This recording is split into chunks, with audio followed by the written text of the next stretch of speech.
Para saudara dan saudari yang Tuhan cintai, selamat pagi dan selamat bertemu lagi dalam Renungan Harian edisi hari Rabu tanggal 27 Januari 2021.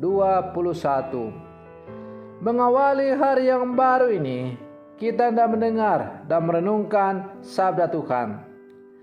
Marilah sebelum kita mendengar dan merenungkan sabda Tuhan, kita berdoa. Dalam nama Bapa dan Putra dan Roh Kudus. Amin. Allah Bapa Maha Rahim, Engkau mengikat perjanjian dengan kami dan sudi mengampuni dosa-dosa kami. Melalui Yesus Anak Domba Allah, kami mohon semoga hidup dan wafatnya benar-benar bermanfaat bagi dunia selama didiami manusia. Bersabdalah ya Tuhan, kami siap untuk mendengarkan. Terpujilah Engkau Bapa, Putra dan Roh Kudus, kini dan sepanjang segala masa. Amin. Para saudara dan saudari yang Tuhan cintai, sabda Tuhan yang hendak kita dengar dan kita renungkan untuk mengawali hari yang baru ini, hari Rabu, tanggal 27 Januari 2021, diambil dari Injil Markus pasal 4 ayat 1 sampai 20. Tuhan sertamu. Inilah Injil Tuhan kita Yesus Kristus menurut Santo Markus. Pada suatu hari, Yesus mengajar di tepi danau Galilea. Maka datanglah orang yang sangat besar jumlahnya mengerumuni dia, sehingga ia terpaksa naik ke sebuah perahu yang sedang berlabuh, lalu duduk di situ. Sedangkan semua orang banyak itu ada di darat, di tepi danau itu. Dan Yesus mengajarkan banyak hal kepada mereka dalam bentuk perumpamaan. Dalam ajarannya itu, Yesus berkata kepada mereka, "Dengarlah, adalah seorang penabur keluar untuk menabur. Pada waktu ia menabur, sebagian benih jatuh di pinggir jalan. Lalu datanglah burung dan memakannya sampai habis. Sebagian jatuh di tanah yang berbatu-batu, yang tidak banyak tanahnya. Lalu benih itu pun segera tumbuh, karena tanahnya tipis. Tetapi sesudah matahari terbit, layulah ia dan menjadi kering karena tidak berakar. Sebagian lagi jatuh di tanah, sebagian lagi jatuh di tengah semak duri. Lalu makin besarlah semak itu dan menghimpitnya sampai mati, sehingga benih itu tidak berbuah. Dan sebagian jatuh di tanah yang baik, lalu tumbuh dengan subur dan berbuah. Hasilnya ada yang 30 kali lipat, ada yang 60 kali lipat, ada yang 100 kali lipat." Dan Yesus bersabda lagi, "Siapa yang mempunyai telinga untuk mendengar, hendaklah ia mendengar." Ketika Yesus sendirian, pengikut-pengikutnya dan ke-12 murid menanyakan arti perumpamaan itu.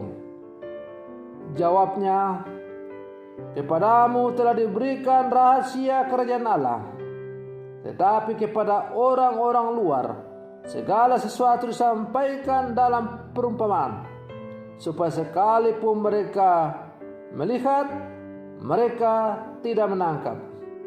Sekalipun mendengar, mereka tidak mengerti.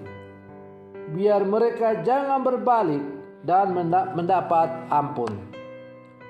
Lalu Yesus berkata kepada mereka, "Tidakkah kau mengerti perumpamaan ini? Kalau demikian, bagaimana kamu dapat memahami semua perumpamaan yang lain?" Penabur itu menaburkan sabda. orang-orang yang di pinggir jalan tempat sabda itu ditaburkan ialah mereka yang mendengar sabda itu. Lalu datanglah iblis dan mengambil sabda yang baru ditaburkan di dalam mereka. Demikian juga yang ditaburkan di tanah yang berbatu-batu ialah orang-orang yang mendengar sabda itu dan segera menerimanya dengan gembira. Tetapi sabda itu tidak berakar dan tahan sebentar saja. Apabila kemudian datang penindasan atau penganiayaan karena sabda itu, mereka segera murtad. Dan yang lain yang ditaburkan di tengah semak duri ialah yang mendengar sabda itu. Tetapi sabda itu lalu dihimpit oleh kekhawatiran dunia, tipu daya kekayaan, dan keinginan-keinginan akan hal lain, sehingga sabda itu tidak berbuah. Dan akhirnya yang ditaburkan di tanah yang baik ialah orang yang mendengar dan menyambut sabda itu lalu berbuah. Ada yang 30 kali lipat, ada yang 60 kali lipat, dan ada yang 100 kali lipat. Demikianlah Injil Tuhan. Para saudara dan saudari yang Tuhan cintai, dalam proses belajar ada satu kata yang sangat penting untuk kita perhatikan agar proses belajar mengajar itu bisa berjalan dengan baik. Kata itu ialah mendengarkan. Mendengarkan berarti menyimak dengan baik, penuh seksama, agar dapat memahami dengan baik apa yang disampaikan. Meski demikian, tidak semua orang dapat mendengar dengan baik dan saksama. Para saudara dan saudari yang Tuhan cintai, mendengar dengan baik dan menyimak dengan saksama sangat penting dalam proses belajar mengajar. Karena kalau kita tidak bisa mendengar dan menyimak dengan baik, maka ada kemungkinan kita akan tersesat. Apalagi kalau kemudian apa yang kita dengar dengan kurang bijaksana itu kemudian kita teruskan untuk orang lain. Ada kemungkinan bahwa apa yang kita teruskan itu akan menjadi malapetaka bagi sesama kita. Para saudara dan saudari yang Tuhan cintai, ketika saya membuka dan merenungkan Injil hari ini, Injil Markus pasal 4, maka saya mencoba menghitung-hitung ada berapa kali kata mendengar yang tercantum dalam Injil Markus pasal 4 ini. Ketika saya menghitung-hitung, akhirnya saya menemukan bahwa dalam Injil Markus pasal 4 ini kurang lebih terdapat 11 kali kata dengar.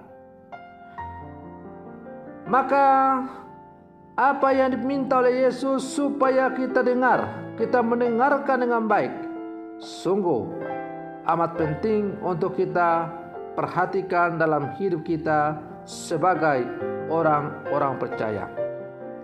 Itulah yang disampaikan oleh Yesus melalui perumpamaan penabur, yaitu hendaklah kita mendengarkan sabda Tuhan dengan baik, kita simak dengan penuh kebijaksanaan, lalu kita laksanakan dalam seluruh kehidupan kita. Para saudara dan saudari yang Tuhan cintai, seorang yang mendengarkan firman Tuhan digambarkan dengan tanah yang baik. Mereka memahami dan mengikuti perintah Injil dengan penuh iman, dan akhirnya akan terlihat dalam kedisiplinan hidup dan kesetiaan mendengar firman yang terus-menerus, yang kemudian diwujudkan dalam kehidupan yang nyata, mencintai kebenaran dan keadilan, kita gemar melakukan kebajikan bagi sesama. Para saudara dan saudari yang Tuhan cintai, sebaliknya, kalau kita tidak menjadi pendengar yang baik, maka kita ibarat benih yang ditaburkan pada lahan yang berbatu-batu, lahan yang tanahnya tipis, lahan yang dipenuhi dengan semak duri. Artinya, firman yang kita dengar itu hanya sebatas kita dengar, tapi pendengaran kita kurang baik. Kita tidak simak dan kita pahami untuk kemudian kita terapkan dalam kehidupan kita sebagai orang-orang beriman. Akibatnya bahwa firman yang telah kita dengar itu hanya bati dan tidak menghasilkan buah dalam kehidupan kita. Dalam kehidupan kita sehari-hari, kita bisa menemukan banyak contoh. Ada begitu banyak orang-orang yang mengaku diri orang percaya, tapi hidupnya jauh daripada apa yang diharapkan oleh Tuhan.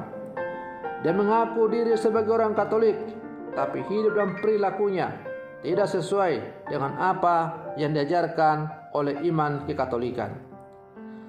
Para saudara dan saudari yang Tuhan cintai, maka mendengarkan dengan baik dan penuh kebijaksanaan amat penting untuk kita perhatikan dalam seluruh kehidupan sebagai orang-orang percaya.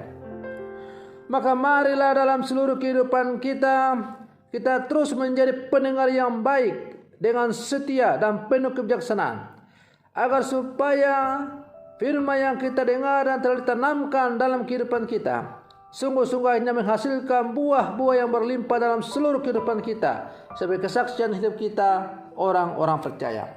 Pada akhirnya dunia akan diliputi oleh rasa damai, tentram, penuh dengan persaudaraan, penuh dengan cinta. Karena kita semua yang hidup di bawah kolong langit ini hidup saling kasih mengasihi satu sama lain. Karena kita menjadi pendengar yang baik dan bijaksana dari firman Tuhan yang kita dengar. Maka semoga permenungan saya ini untuk mengawali hari yang baru ini semakin menjiwai seluruh kehidupan kita sebagai orang-orang percaya. Marilah kita jadi pendengar yang baik, setia dan bijaksana, dan mari kita hasilkan buah-buah yang berlimpah dalam kehidupan kita sebagai buah dari pendengaran kita atas warta Injil yang telah kita dengar. Semoga demikian. Selamat pagi. Tuhan Yesus memberkati.